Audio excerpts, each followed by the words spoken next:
Good evening. I'm Bill Hopkins, representing the Native Plant Society of Texas.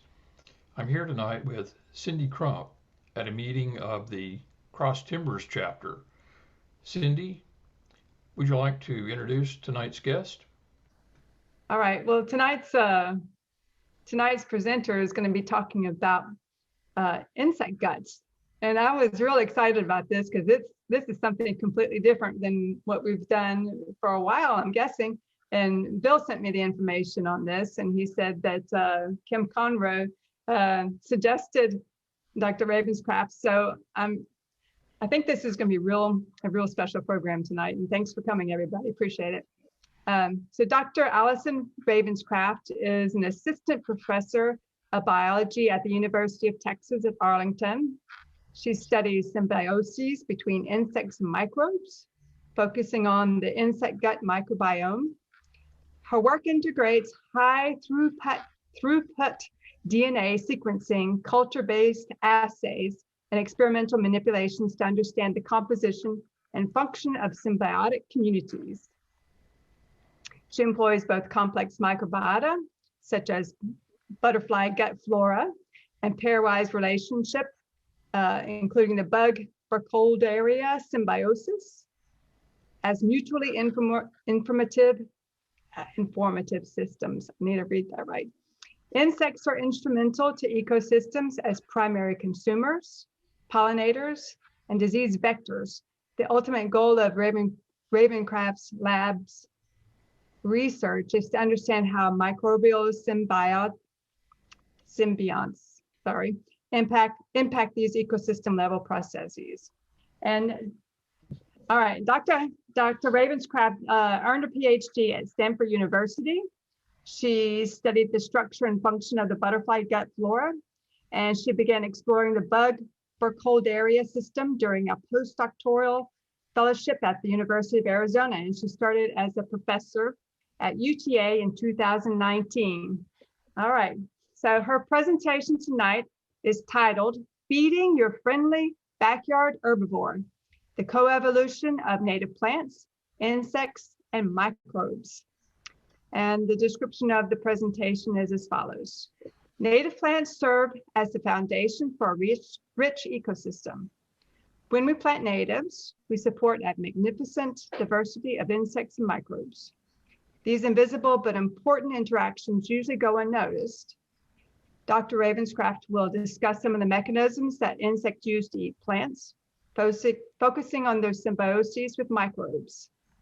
These symbioses are often calibrated to the host plant's chemistry, which helps to explain why insects benefit so much from native plants. Thank you for coming. We're excited to hear what you have planned for us tonight. Thank you. Thank you so much. Thanks to Bill and to Cynthia for the really lovely introduction. Thank you all for being here. I'm going to go ahead and get started and share my screen and get this into a better format. Does that look good to everybody? Looks great. Awesome. Okay, and I'm going to minimize you all so I can see what I'm talking about.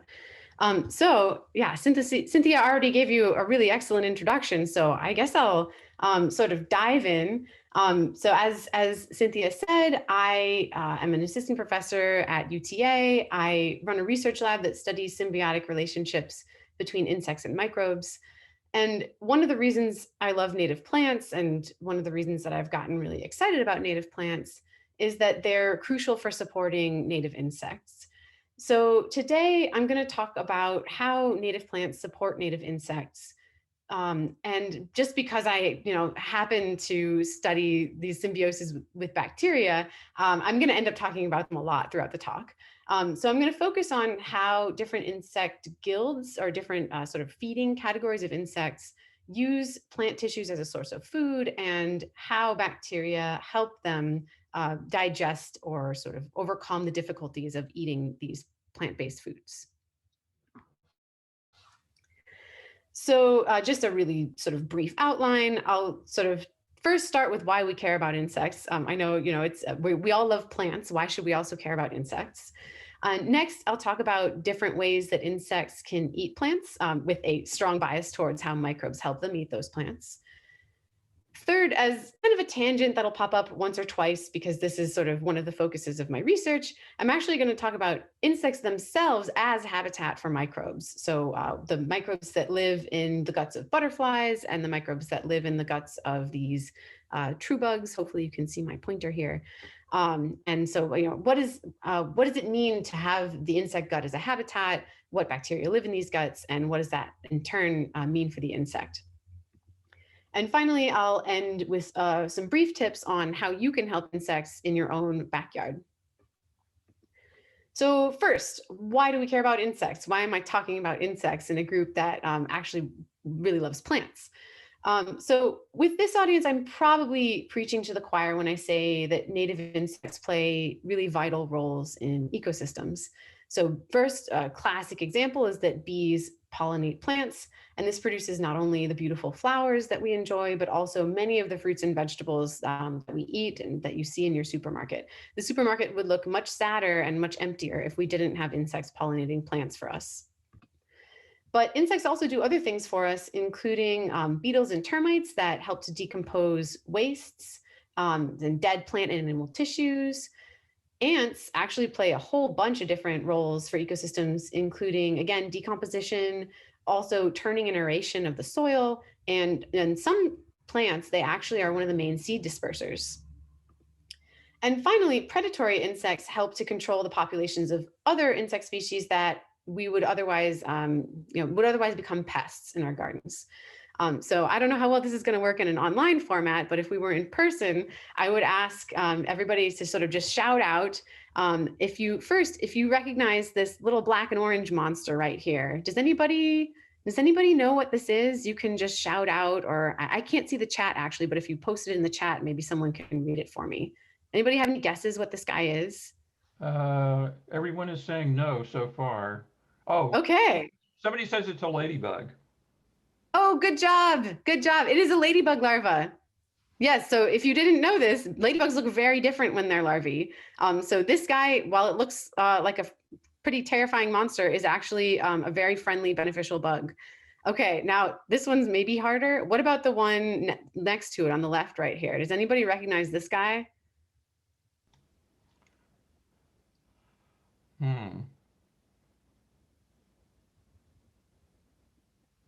I would be surprised if anybody recognizes this. These guys are less famous. No guesses? Somebody said a syrphid fly, silverfish. Oh, that's a good guess. It's actually not a syrphid fly, but that's a really good guess. Syrphid flies, I'll talk about them real briefly in a second. They also are really good pest control organisms. Earwig? No, it does look like an earwig, but it's not. It's smaller than an earwig.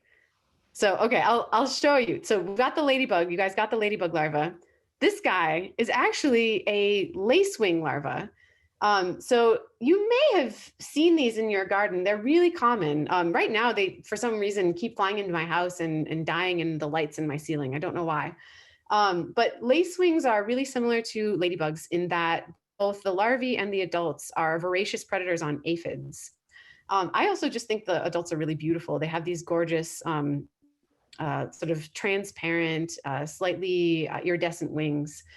They're small. They're, I'd say, about maybe half an inch long.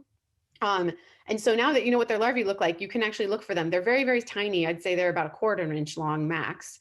But if you see, a plant that's covered with aphids, and then you see these little monsters with giant mandibles crunching down on the aphids, those are probably lacewing larvae. And also, so you can look for the larvae, you can look for the adults. You may also find their eggs. So these are lacewing eggs. If you've ever seen little white knobs on stalks attached to a stick or a leaf stem, that's what they are. We don't know why they lay them this way. We think maybe they put the eggs on the stalks to help protect them from other insects that would eat the eggs. But these are really great to find in your garden because they're friendlies. They're going to help you with pest control in your yard. So, okay, insects are great because they control other insects. On the other end of the spectrum, they're also great as food for other animals. So animals that we care about, like lizards and birds and bats, use insects as their main food source. And therefore, insects serve as the link that transfers energy from plants to the higher trophic levels. And finally, while most people don't think about this, I spend a lot of time thinking about how insects are an important partner for many different kinds of microbes. Microbes use insects' bodies as habitats and can use the insects as vehicles to transport them to new places, kind of like they're catching a ride on a bus. One thing that's really worrying, given how important insects are for many different aspects of our ecosystems, is that insect populations are declining around the world. So studies in many different locations have repeatedly found that insect populations are falling. One recent example in Germany made big headlines back in 2017. They looked at abundances of flying insects that were collected in standardized traps across the country over 27 years, from 1989 to 2016. And that study found a 76% decline in total insect biomass, flying insect biomass in Germany. A similar study performed in Puerto Rico on the other side of the globe actually documented even more scary declines. They found 98% losses of arthropod biomass on the ground and 78% losses in the canopy over a 36-year period. In an interview discussing this study, the first author said that we couldn't believe the results at first. I remember in the 1970s, butterflies were everywhere in Puerto Rico after rain. And on my first day back in 2012, I hardly saw any. So there's a lot of studies finding these types of trends, but in addition to the research, many folks anecdotally report that they've noticed insect declines over the course of their own lives. One example is called the windshield phenomenon. So many people have realized that in the summer, their windshields, when they used to go on long road trips, would just get covered with insect splats. But now people say they can drive for really long distances without having to clean their windshields. So what's causing this? We think that there are a lot of different contributors to insect declines. This one study that I've pasted in here has called it death by 1,000 cuts. So these cuts include climate change, which encompasses a lot of different things, including warming or changing temperatures, increasingly severe storms, droughts, fires, and also disruption of interactions between insects and the species they depend on, particularly plants. So even if an insect itself can survive in an altered temperature regime, if its host plant can't, then the insect isn't going to be able to make it. Another major contributor to insect loss is habitat degradation and loss. This includes things like urbanization, agricultural intensification, deforestation, and pollution of natural habitats. We also think that pesticide use has a really large unintentional effect on non-target insect species. So people who are spraying to, kill the termites around their house or kill the wasps around their house, or especially farmers who are spraying to eliminate pest species, are also, we're pretty certain, having really bad negative effects on insects that are not in those fields or not in those yards that we didn't want to kill. Finally, non-native species of plants, animals, and also pathogens can have really devastating effects on native insects as well. The good news is that planting native plants helps to mitigate a lot of these forces. So obviously, if you're planting native plants, you're providing habitat. You're probably not spraying your native plants with a lot of pesticides because the plants are adapted to live in these areas. And if you're planting natives, by definition, you're not planting invasive species. Okay, so how specifically do native plants support native insects? First, these plants, I'm sure that you know that diverse and well-adapted plants provide a much better habitat than a lawn. So this, classic suburban yard here provides very little shelter for any animal, including insects, also including other things that we care about like birds and lizards. Whereas in contrast, diverse native plant communities and also things like brush piles provide a lot of shelter and structural complexity. So these habitats include all kinds of things like stems and leaves, roots, bark, leaf piles, rotting wood, and these all support many different ecological niches, which promotes high insect diversity, which in turn supports high bird diversity, for example. Second, plant diversity supports native insect diversity because many insects are adapted to eat particular kinds of plant. So in this lawn again, there are really very few plant species present, and therefore there are only a few species of insect that can find food here. So some of the things that eat grasses, you may recognize these as pest species, are chinch bugs, and there are also some species of cutworm that will feed on grass roots. But this is a very diversity poor community.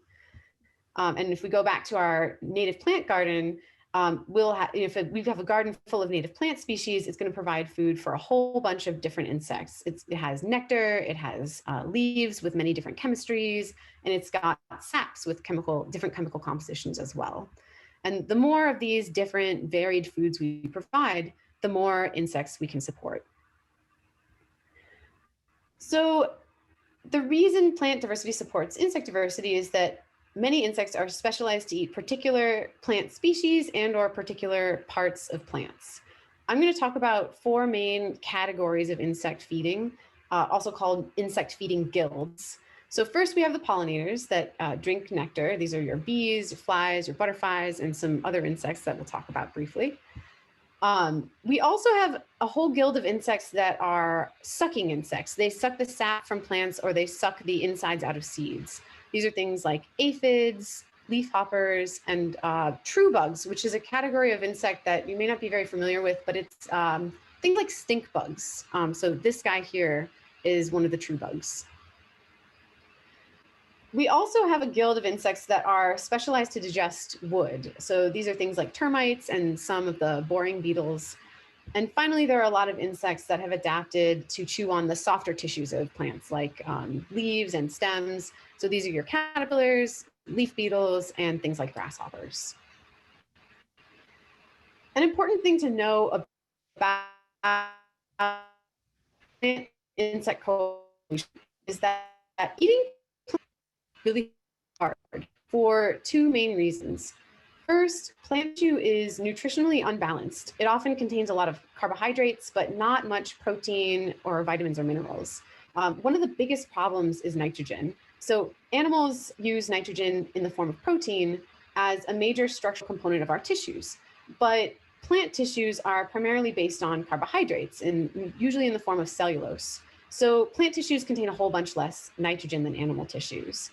And this means that herbivorous insects and other animals need to find a way to deal with this.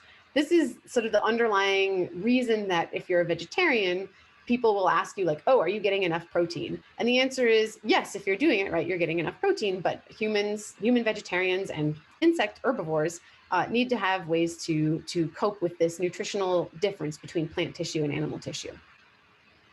Another reason that eating plants is hard is that at least some plants, or at least some parts of plants, don't want to be eaten. So they fight back with physical defenses like thorns and hairs, and also with chemical defenses like toxins. So today I'll sort of take you on a brief tour of how different guilds of insects use different feeding behaviors and adaptations for dealing with these difficulties of eating plants. One surprisingly common solution is symbiosis with microbes, and because this is my specialty, I'll largely focus on that aspect. So first, the pollinators. I have to begin with pollinators because these are what most gardeners think of when we talk about supporting insect diversity. Nectar is basically sugar water, so it's really rich in simple carbohydrates, sugars, but it's comparatively poor in other nutrients. And there are several ways around that. So first, insects like bees can supplement their diet of nectar with pollen. So as they sip nectar, they're also collecting pollen, and they digest some of that pollen, which is much more nutrient rich than the sugar water that is nectar. Butterflies and flies they have alternative ways to deal with this. They actually will often store nutrients from their larval diet. So the leaves or the rotting fruit tissue that they ate when they were caterpillars or maggots. And they'll store those proteins, and then they'll use them to supplement the sugars that they get from the nectar in their adult diet. I should say, many people assume that pollinators are actually specialized to feed on a specific species of flower, but it turns out that most pollinators are actually pretty opportunistic. So while they do have certain preferences, they'll have, like, some species of bee will have favorite flowers, some butterflies will have favorite types of flower. If they can recognize it as a food source, if they can physically land on it, and if they can get their proboscis, their tongue, into the flower, they're usually really happy to feed on it. And that's good news because it means that for us to support native pollinators, we can focus on providing a steady source of nectar throughout the year rather than having to plant specific species of native flowers to support specific species of insect. And there are some exceptions, but in general, this is the case, that you'll support a lot of insects as long as you've got a lot of nectar producing plants in your yard. Native plants do still support pollinators better than non-natives. One of the main reasons being that our pollinators are adapted to recognize our native plants. Interestingly, just a nod to the microbes here, research has found that bees have a stable community of bacteria living in their guts. This is called the gut microbiome. Honeybees and bumblebees host a core set of about 5 bacterial genera in their guts. And I've listed them here. You may not recognize any of these, but if you do recognize them, you'll probably notice that lactobacillus and bifidobacterium sound familiar. And the reason is that these are the bacteria that are really common in yogurt. So these bacteria are not only good for insect guts, they're also good for our gut. We think that these bacteria help the bees to digest their food. We know that these bacteria are capable of breaking down the sugars that are found in pollen, honey, and nectar. It seems like the research is showing these bacteria also protect the bees from infection. So these good bacteria populate the insect gut, and then they literally crowd out pathogens that are coming into the gut with the food, and therefore protect the bees from getting sick. In contrast, butterflies and things like hoverflies or syrphid flies don't really seem to have core gut bacteria. They don't have bacteria that are consistently found in their guts all the time. Instead, they have sort of a rotating cast of bacteria that are coming in with the food and sort of leaving over time. That doesn't necessarily mean that these bacteria aren't important. It just means that they're a whole lot less stable. The main function of these bacteria seems to be, again, to protect the insects from pathogens. But in this case, in the case of things like butterflies, I think of them a lot more as like microbial shuttles that are picking up bacteria and ferrying them around. So later I'll talk briefly about what that looks like in butterflies. One more thing about pollinators that you may not know is that mosquitoes are also pollinators. One of the most commonly overlooked functions of mosquitoes is actually pollination. So female mosquitoes don't normally take blood meals. They usually feed on flower nectar, and they only bite humans or other animals when they're ready to develop eggs and they need a big protein burst. And it turns out male mosquitoes never, ever feed on blood. They always feed on nectar because they don't need that blood meal to produce eggs. So there are over 3,000 species of mosquitoes on Earth. I think it's over 3,500 now. Only 200 of those species will ever bite a human. And of those, only about 6 species of mosquito are the major carriers of human disease. So there's many, many other species of mosquito that are harmless to us and that are actually providing beneficial services in our ecosystems. One of my favorites, is the elephant mosquito. So this thing is huge, as you can tell from the picture, but don't worry, they don't bite humans. They actually don't bite any animals at all. These guys, I only discovered them when I moved here a couple years ago. They were really attracted to my shrubby boneset shrubs when it was in flower. And these mosquitoes are exclusively nectar feeders. They're beneficial pollinators. And the larvae are even better because they are actually predators on other species of mosquito larvae. So not only are these wonderful, huge mosquitoes flying around pollinating our flowers, they're also killing off the other mosquitoes that we don't want. And I should say, if you look at these things really closely, they are gorgeous. They have these beautiful metallic blues and jet blacks. So these are definitely something to watch for in your garden. They like things like shrubby boneset, goldenrod, and I suspect, just based on flower structure, that they would probably like mistflower a lot too. So watch out for these guys a little bit later in the summer. They're one of my favorites. They're super fun. And then one more nod to the microbes. It turns out that mosquitoes actually are incapable of developing in sterile water. So they require a microbe, they require dirty water to be in their gut in order to complete development. And it's weird because mosquitoes actually don't care what kind of microbe it is. It can be a bacterium, it can be a fungus, it can be an algae. But as long as they have something in their gut that's doing metabolism, that's enough to trigger mosquito development and allow the mosquito to mature to adulthood. So just a strange and interesting fun fact. So moving to the totally other end of this food spectrum, moving from sugar water in the form of nectar, which is really simple, to wood, which is really complex. any discussion of insect adaptations to eat plant tissue has to include termites. So termites have this really unusual ability to digest lignin and cellulose, which are the really tough components of wood. And they depend on symbiotic gut microbiota to do this. And not just a few species, they depend on hundreds of species of microbiota. And while the termites do have their own enzymes to break down these really complex chemicals in wood, they don't have enough of those enzymes. So if you were to treat a termite with antibiotics and kill off its gut flora, the termite would actually starve to death. It would keep eating wood, but it would no longer be able to digest that wood and it would starve. Interestingly, many species of termites host unique species of protists in their guts. Protists are things like, they're single-celled creatures that are kind of similar, more similar to us than they are to bacteria. And so termites host many species of these, and each species of protist appears to be specialized for breaking down a particular chemical component of the wood. And even more fascinatingly than that, the protists themselves have bacterial symbionts that help them to digest the components of the wood. So there's just two examples here. This protist at the top has two different species of bacteria stained in green and red that are coating the surface of its cell and helping it to digest one of those components of wood. And on the bottom here is a different protist that has an archaeal symbiont. So these are similar to bacteria, but they're a different sort of phylogenetic class. And these little microbes live inside the cell of the protist and again, help it to degrade wood. So as a result, termite microbial symbioses have often been described as like Russian doll syndrome, because you've got layers and layers of symbiosis that are all working together to allow the termite to live on this really difficult diet. And I should say, obviously we don't want termites eating our houses. So, I'm presenting this as like, isn't this wonderful? But I really think it is, because most termites are not pests. They prefer to eat moist, decomposing wood rather than the tough, dry stuff that your house is made of. So you can leave dead wood on the ground to help support native termites. Obviously do this far away from your house so that you're not getting them up close to your house. You want to encourage them to stay outside. But termites are really crucial members of our ecosystem, because they decompose plant tissues that few other animals can. So we really need them. And they also serve as a really important food source for things, again, like lizards and birds.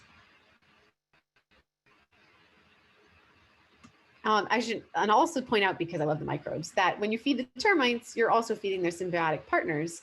So their protists and their bacteria, which can't live anywhere else on Earth. Moving on to the sap-sucking insects. So it turns out that there's actually two categories of plant sap. There's phloem, which is a sugary liquid that transports sugars that are produced by photosynthesis throughout the plant. And then there's also xylem, which is for water transport. It also transports a small number of vitamins and minerals as well. So I'm going to split them into these two different categories. And first I'm going to talk about phloem suckers. So aphids are the classic example of a phloem sucker.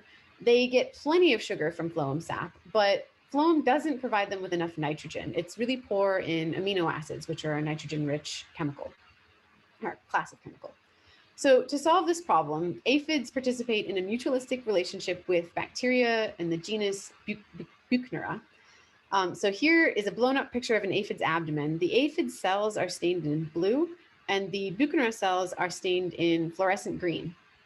So here you can see these big, bold blobs of green, and you might think that this thing right here is an individual Buchnera cell. This is actually an aphid cell that's expanded and adapted to host bacteria. And the Buchnera are teeny tiny flecks of green that are just packing this specialized aphid cell here. So these aphid cells in the abdomen are existing in these paired organs that are called bacteriomes, and they're specialized for hosting the symbiont. So the aphid helps these bacteria out by providing a stable habitat for them to live in, and by providing all these carbohydrates, all the sugars that it's getting from the phloem sap.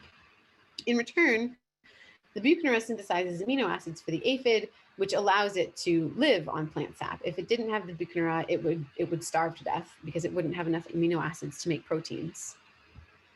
One really interesting thing about Buchnera that is similar in a way to our own mitochondria is that the mother aphid transmits Buchnera bacteria directly to her offspring. So these bacteria never see the outside of a cell. They always are living inside the insect cells.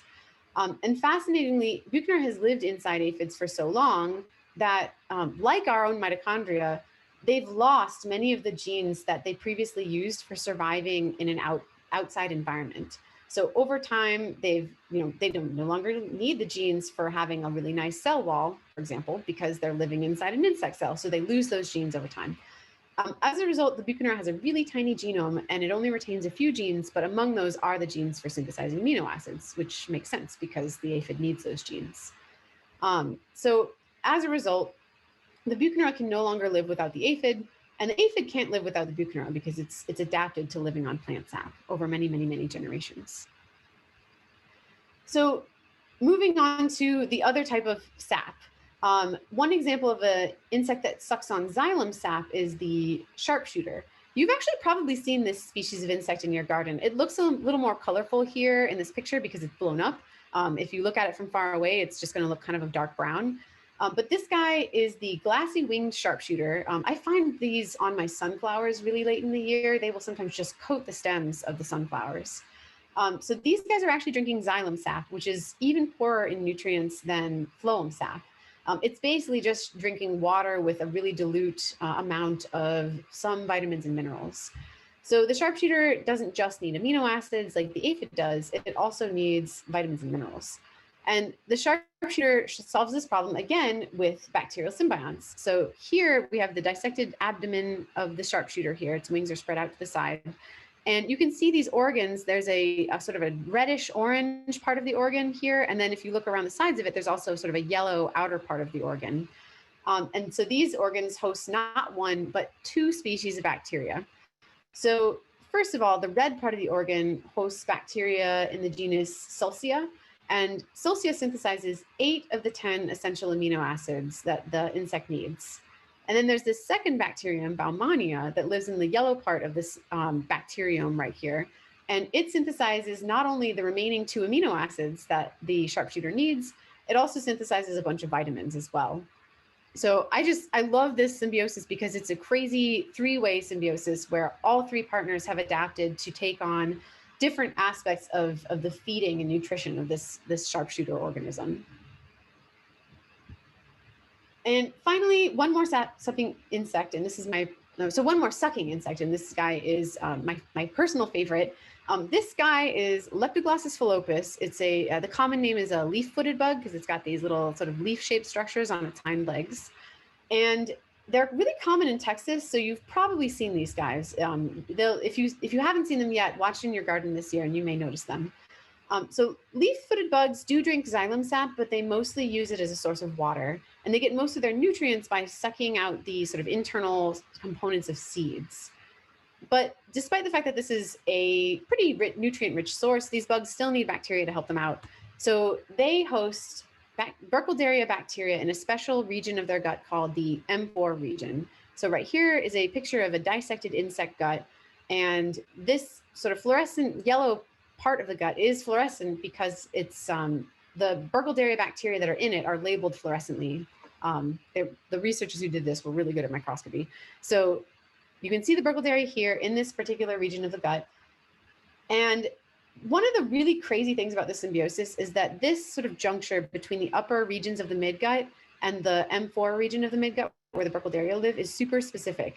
So it doesn't allow any other bacteria to come through except for Burkholderia, and it also doesn't allow any solids to pass through. So effectively, this gut is closed at this juncture here. And this is a really extreme adaptation. The reason I think it works is that the insects are just drinking fluids, so they don't have a whole lot of solids coming into their gut.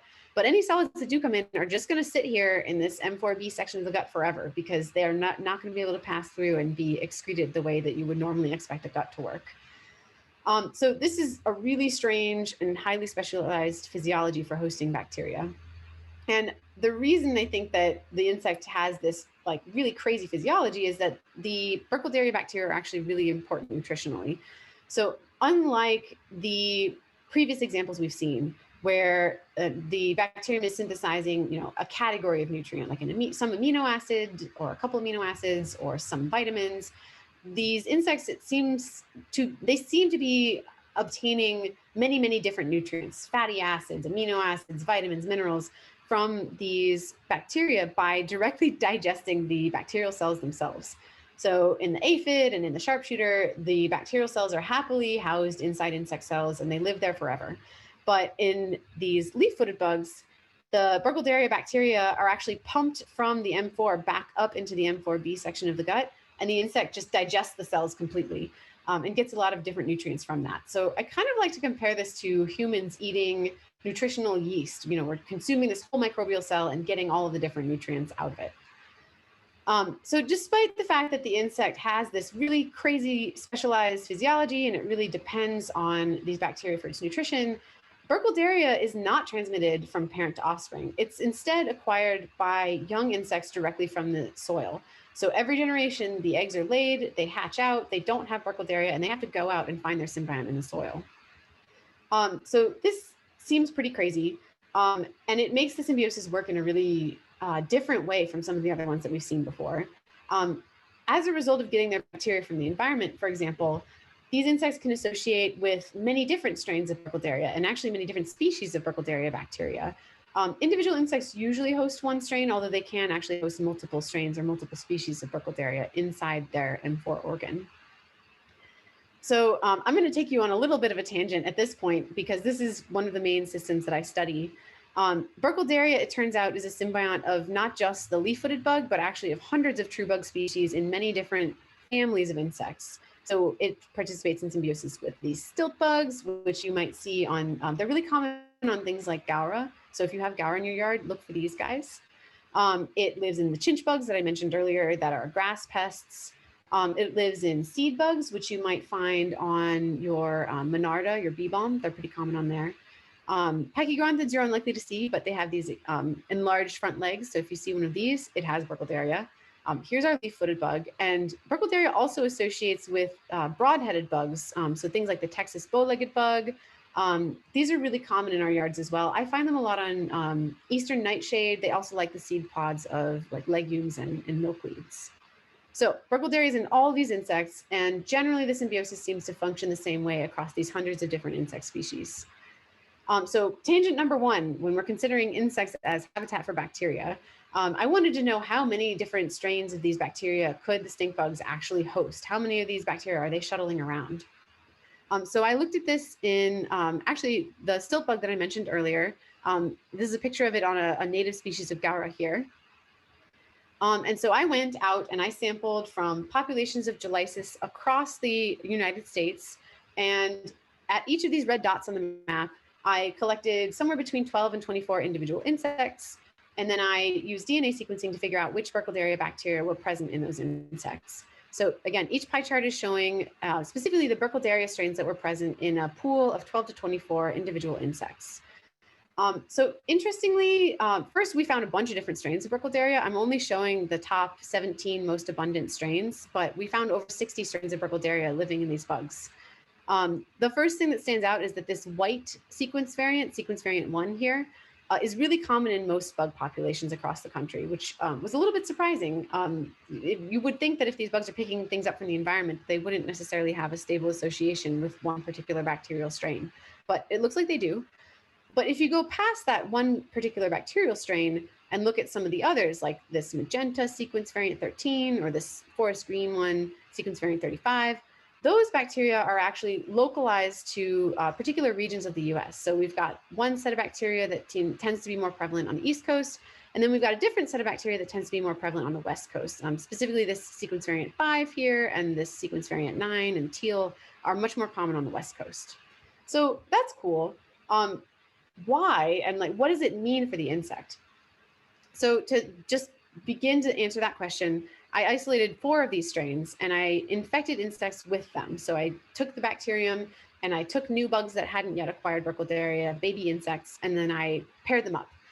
And we looked at the amount of time it took the insect to develop to adulthood. And then we also looked at the adult weight of the insects. So here on the y-axis, you get development time of the insect. And it turns out that these 4 different strains of Burkholderia actually vary in the time the insect takes to reach adulthood.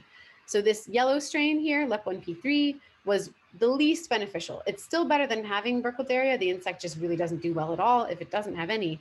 But if it had to choose, it would be the least likely to choose this yellow strain because it takes the longest for the insects to develop. And on the other end, so we've got, this is the worst, this yellow strain is the worst. This blue strain is sort of mediocre for the insects. They develop faster, but the fastest developing insects were the ones that had either this dark green strain or this sort of bluish strain here. So we're seeing differences in how good these Burkholderia are for the insect. And those same differences also show up in the insect's mass. So here we've got adult mass of the insect on the y-axis, and now being lower down on the y-axis is bad. So we don't want to be small. And again, this yellow strain means that the insects are really small. Insects with the yellow strain were almost half the size of insects with the other 3 strains. So there's something strange going on here, because we see all these different strains of bacteria out in the environment. And then the question is, are these bacteria actually beneficial to the insect or not? Like where do those bacteria we saw in the previous plot map onto this map of the United States? So I'm just going to recolor the map. So here in dark green, we have wild bacteria that are very closely related to the best strains for the insects. And then we've got bacteria that were related to the sort of mediocre blue strain. And then we have bacteria that were related to the least beneficial strain of Burkholderia in yellow. And gray is bacteria that I didn't have any close relatives for in the lab. So we don't know what they're doing for the insect yet. Interestingly, so first you might expect that, and we actually see that the most beneficial strains of bacteria are actually the most common in these insect populations. But then strangely, when you look past that, the mediocre and even the worst strains of bacteria are sometimes at pretty high abundance in these insect populations. So what's going on? First, it's possible that this is just a negative consequence of getting your bacterial symbiont directly from the environment. So maybe the insects are just at the mercy of abundances of bacteria out in the world, and they just can't control what they're picking up, and sometimes they get a less good bacterial strain. But it's also possible that the benefits that these bacteria confer to their insect hosts are actually dependent on environmental context. So maybe in the lab, that green strain was the best for the insect, but in the field, sometimes under certain conditions, maybe this yellow strain is the best. I initially thought that some of these bacterial strains might be helping the insect eat different host plant species, and it looks like that's not true. But they probably are still helping the insect cope with different environmental stressors. And one thing that has been shown that I think is just the coolest thing ever is that in agricultural fields that are sprayed with the insecticide phenetrathion, free living Burkholderia bacteria in the soil naturally evolve to degrade the insecticide. And then when these bugs come into the field, they have been shown to acquire the Burkholderia, as you would expect, from those sprayed soils. And when they do that, the insect itself gains instantaneous resistance to the insecticide. So this is crazy because it means that the insect itself doesn't have to evolve. It just picks up the bacterium that has already done the work of evolving, and it acquires instant resistance to the insecticide. So this is just one of the cooler examples, I feel like, of how bacteria can help an animal host. And I can talk more about this, but we're getting pretty far away from plants, so ask me later. So I'm going to return back to plants, and I've taken you on a meandering stroll through several different examples of insects that eat different parts of plants and how bacteria help them to eat the plants. So we've got examples of termites, aphids, leafhoppers, sharpshooters, and true bugs, all demonstrating how bacteria can help the insects compensate for a nutritionally unbalanced herbivorous diet by synthesizing nutrients that are missing, like amino acids or vitamins. Next, really briefly, I want to discuss how insects deal with plant chemical defense. So you may have heard of the plant insect chemical arms race, even if you haven't necessarily heard it called that. So plants and chewing insects, especially caterpillars as sort of the most famous example, participate in this evolutionary arms race that had actually given rise to a lot of the biological diversity on Earth. And in this arms race, plants are constantly evolving novel toxins to prevent herbivorous insects from eating them, things like tannins or cardioglycosides, things that we often actually use as medicines. In turn, the herbivorous insects evolve ways to degrade and detoxify those poisons, and therefore enabling them to eat the plant. This is particularly relevant for chewing insects like caterpillars because they're smashing up the plant tissue in their mouth, and that means that they're exposed to all of the toxins that are coming in with their diet. Whereas an insect that's sucking on xylem is only really getting the water out of the xylem, and it's often not exposed to the toxins that are in the plant. So these caterpillars, we've got a monarch caterpillar, a pipevine swallowtail caterpillar, and a Gulf fritillary are common examples that many of you will have seen and encouraged in your native plant gardens.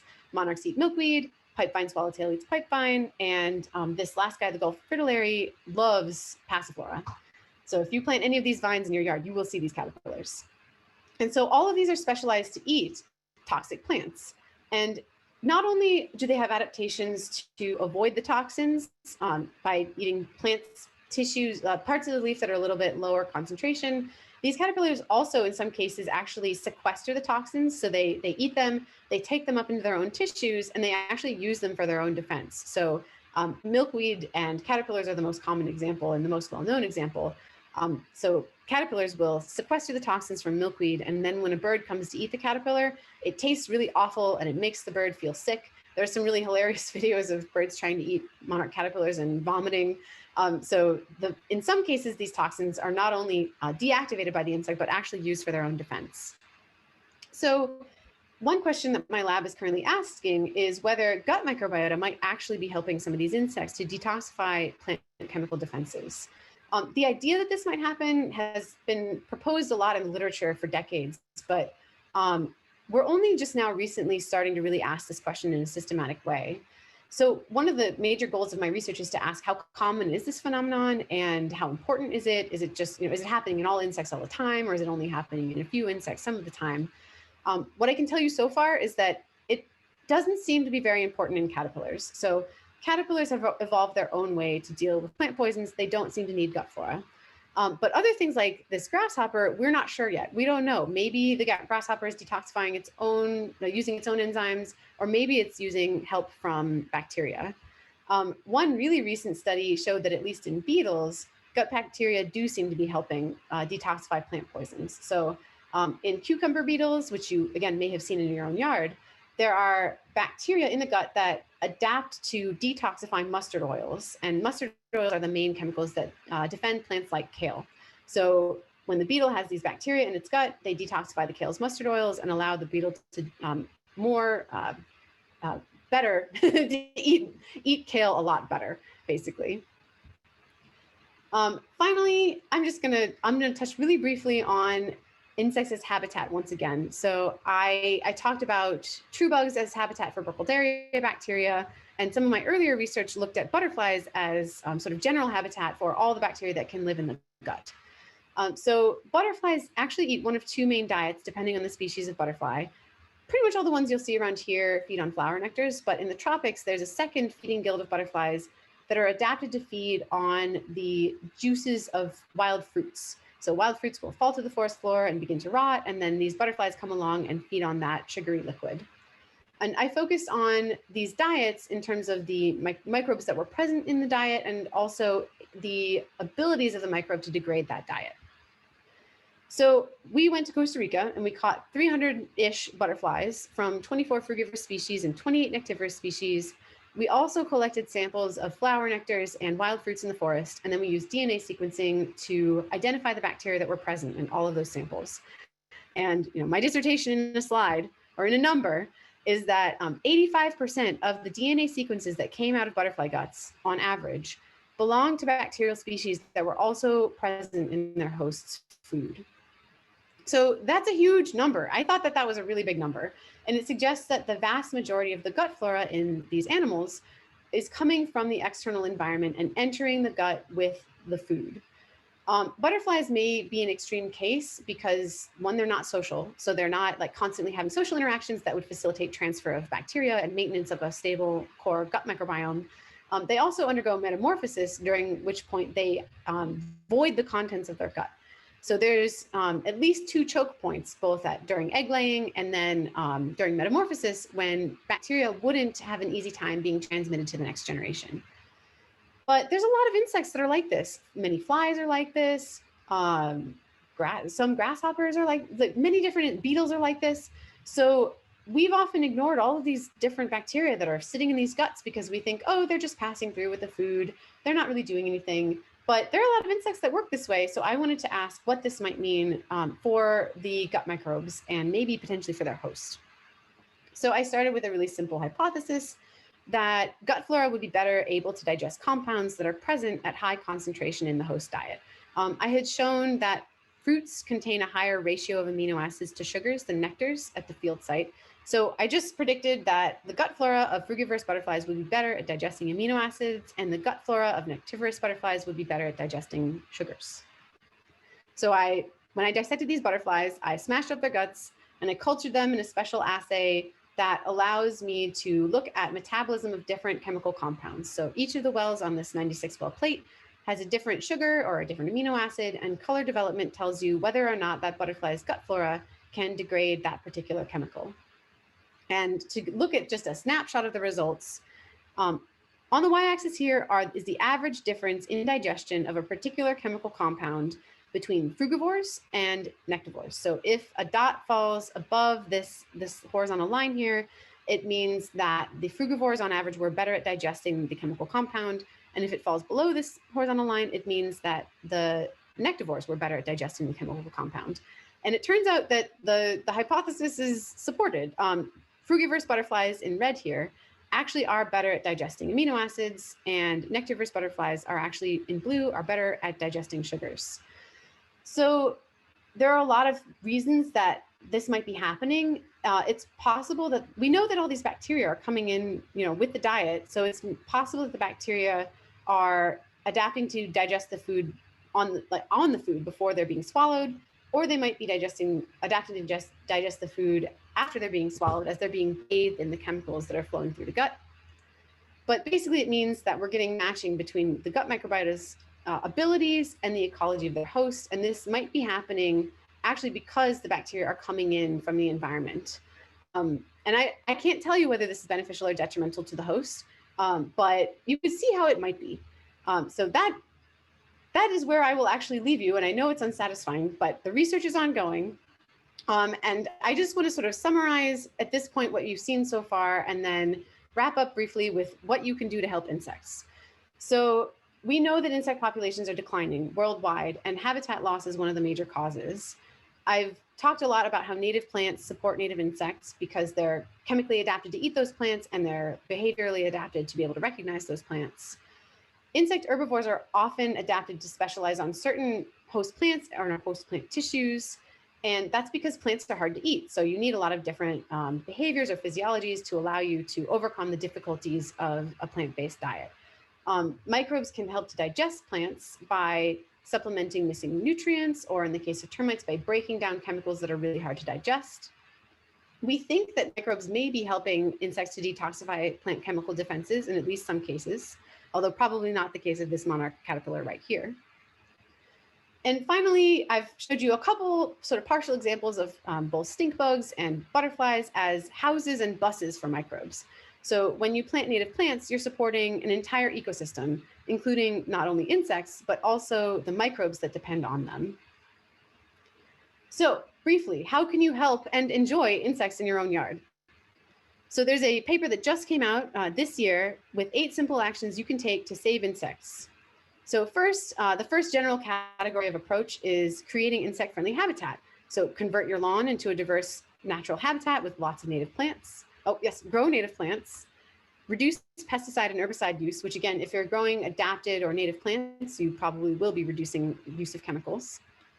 And so NIPSOT already on it, doing the first 3 recommendations for helping native insects and stopping global insect declines. Also, other things to be aware of that I haven't talked about are limiting the use of exterior lighting, which helps both insects and birds. You've seen at your porch light at night that many insects get confused and show up at your light. That's preventing them from doing the things that they're supposed to be doing. So if you can limit the use of lights or turn them off after a certain time of night, that'll be really helpful for the insects and also for migratory birds who get confused by the lighting. Also, lessening soap runoff and other chemicals like driveway sealants and de-icing chemicals helps a lot too. Any unnatural chemicals that you're putting into the environment are not going to be great for our native plants and insects. Oh, and ways that you can do that are if you have to wash your car in your driveway, get a biodegradable kind of soap. Finally, if you want to sort of go farther, you can increase awareness and appreciation of insects, which I hope I've done somewhat tonight. You can counter negative perceptions of insects. I will provide mosquitoes as an example. While I hate mosquitoes when they bite me, very few of them are actually biting humans, and many of them are also providing beneficial functions like plant pollination. You can become an ambassador, an advocate for insect conservation. And one of the ways you can do that is vote. So remember to vote, especially in your local elections, where you can do things like encourage native plantings and decrease the amount of pesticides that we spray. And finally, if you are wondering how to identify all these insects that you're now going to start seeing in your yards, I love the Seek app. It's free for your cell phone, and you just install it on your phone and you turn it on, and it works through your camera. And if you hold your cell phone camera up to an insect, Seek will do its best to tell you what species of insect you have. So it's awesome. It also works for a fair number of plants. So I love this, highly recommended. It's produced by iNaturalist, and they have a really great website where you can look at distributions of plants and insects near you. You can also go to another similar website. So iNaturalist and Bug Guide both allow you to post the pictures of insects that you've taken, and then hobbyists or experts will come and help you identify those insects based on your pictures. And I'll just end by saying that if you've got these bugs, these particular bugs here, so if you see leaf-footed bugs, cucumber beetles, or also Colorado potato beetle, I am looking for these guys for my research, so let me know. I would be happy to take some bugs off your hands. And if you are looking for more information, or if you're trying to find me, here is my lab's website, and here's my email. I'm not very active on Twitter, but this is my Twitter handle for the rare times that I'm on there. So with that, I think I have taken enough of your time, and if you have questions, I would be happy to answer them. We do have some questions. Mark Awesome. Maxwell was asking about on that last study that you were talking about just before you got to the summary about the metabolic capabilities of gut microbia. Yeah. Just wondering about what kind of level of confidence and what was the sample size in that studies? Oh, wow. Okay, we have a statistician. So of those 300-ish butterflies that I sampled, I did the metabolic assay on about 250 of them. So these are averages across 250 individual butterflies. Confidence, oh, I'd have to look it up, but I mean, I think this is I'm trying to remember. This might be the 95% confidence interval in this bar here. You can check out my paper though, if you want to be sure, because it does tell you what the confidence interval is here. I hope that answers the question, and that's getting into the statistical weeds a little bit. Well, I have a question for you about. I assume that you grow native plants, right, yourself? Totally. So, have you are you from Texas, or have you had to learn about native plants after Texas native plants after you got here? Yeah, I'm a transplant. I'm originally from St. Louis. So I knew a little bit about some of the native plants here because many of them are shared with St. Louis, but it has been a very steep learning curve for me actually over the past 2 years. So I came in not knowing very many at all, and I've actually learned a lot just through buying plants at nipsot sales and putting them in my yard and watching what comes to eat them and watching where they do well. Yeah, so in terms of like how did I do that? Yeah, I learned through the native plant sales.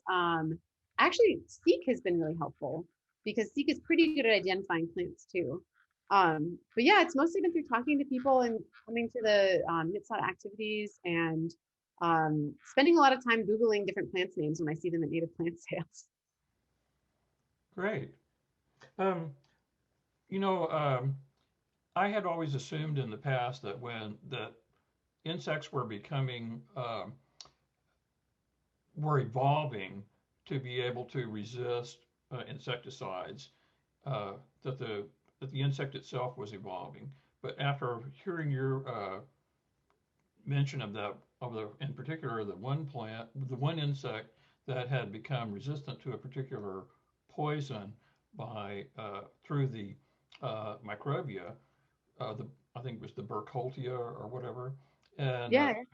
and I was wondering, do you think is that the way that insects become resistant to insecticides, or is that unusual, or do you not have enough data to say whether that's typical or Oh, unusual? that's such a good question that we're definitely following up on that to try and answer that question. The short answer is I think it's more common for insects to evolve their own resistance, but but we don't know. So the other insect where people have done a lot of research has been roaches, because they're, you know, constantly exposed to high pesticide pressures, and there is evidence that roach gut flora do help them to degrade the pesticides. And, you know, maybe one of the reasons that would be the case is that the roaches are constantly being exposed to pesticides because we're trying to kill them. So I would expect bacteria to be more likely to be helping the insects in cases where they're being exposed to large fluxes of chemicals that they haven't previously been exposed to. So things like agricultural fields, or, you know, like roach poison, things like that. But yeah, the shorter, my guess is that I think it's more common for the insect to evolve its own resistance, but the short answer is we're not sure yet, and I'm definitely excited to continue working on that and try and answer that question better. Great. Okay. And there was a follow-up to that. In the chat window was, how do you know the insects are becoming resistant to the insecticide instead of just having lower exposure to insecticide due to the bacteria degrading it around them? Oh, so in that case, that was a lab study. So they took they did several different parts of that study, and, you know, there was a field component that showed that they were picking up the resistant bacteria and that they were surviving better in the field. But then they took the insects into the lab, and then they experimentally infected the insect with either the resistant bacterium or the non-resistant bacterium, and then they exposed the insects to the pesticide. And the insects that had the resistant bacterium survived the exposure to the pesticide, and they actually showed that the insecticide was being broken down in those insects' guts. It was a really cool paper. Highly Yeah, recommended. it sounds cool. Who was the author of that paper? Kikuchi, Kikuchi. Yeah, if folks are interested in reading academic papers, I can get you access. All right. Just, you know, a little light reading. Yeah, a little light reading there.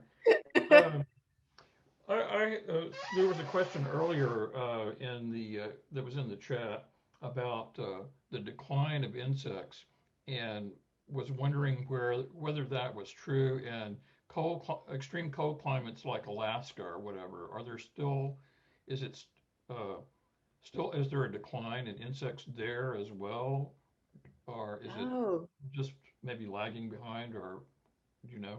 that's a good question. I don't remember specifically what the literature shows for things like Alaska. If my memory serves right, I do think that they are declining in Alaska as well. And in that case, if and I should check my sources, right? But I think that they are. And in that case, it would be the expectation might be that it's not so much, you know, increases in warm, like average temperature that we're doing it, but just like changes in seasonality. Because climate change isn't just warming temperatures; it's also shifts in when spring comes and when fall comes, and, you know, how much snow you get.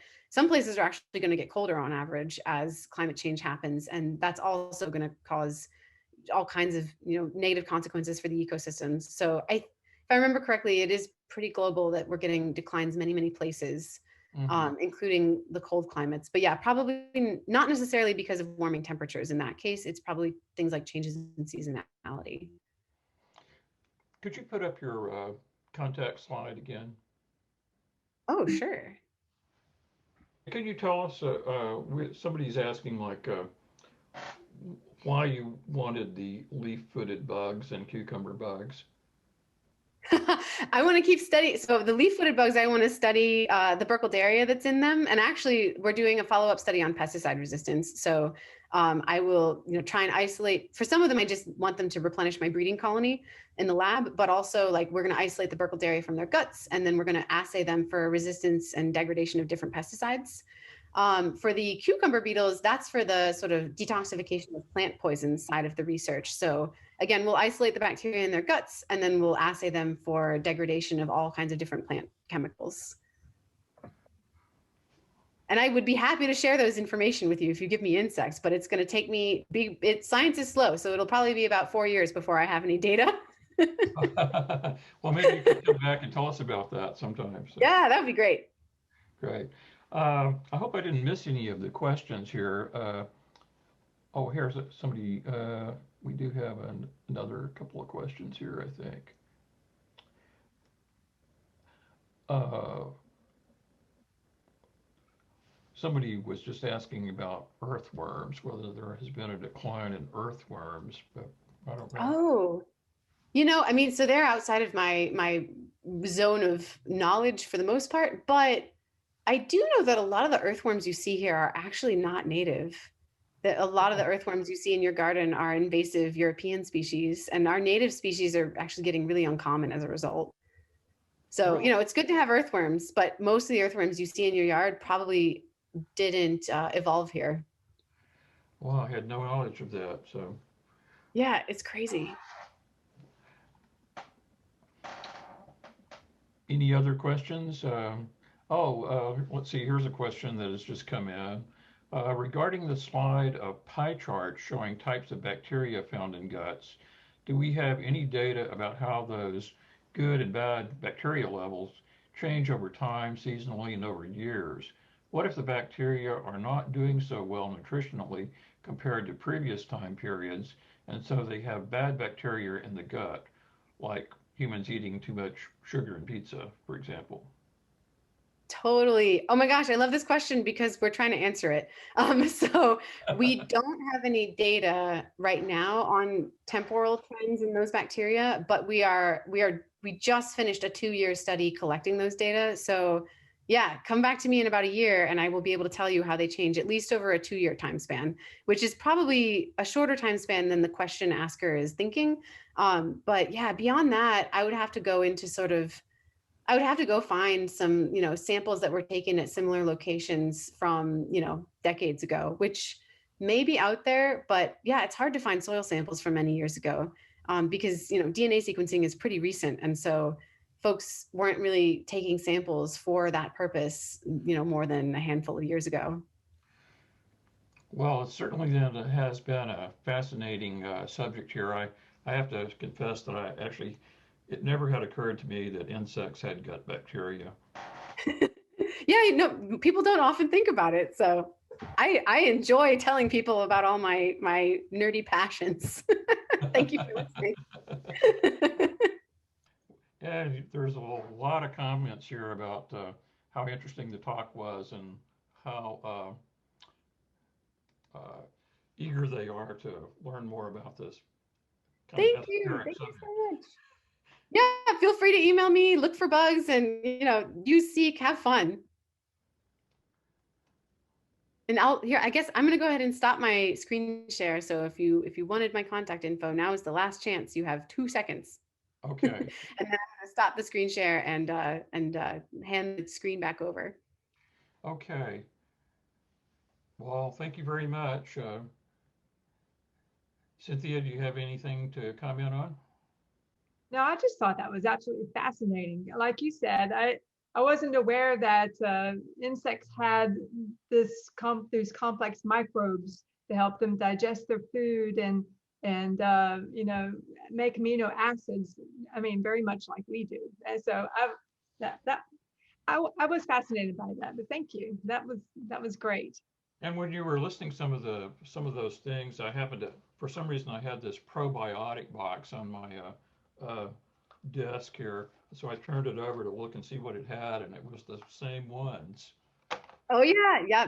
Those are lactobacillus and bifidobacterium. They are good stuff. Okay.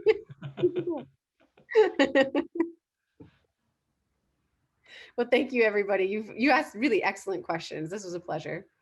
Well, thank you very Thanks much. very much. And we hope to hear from you again in the future. We want to hear some more. Thank you. Deal.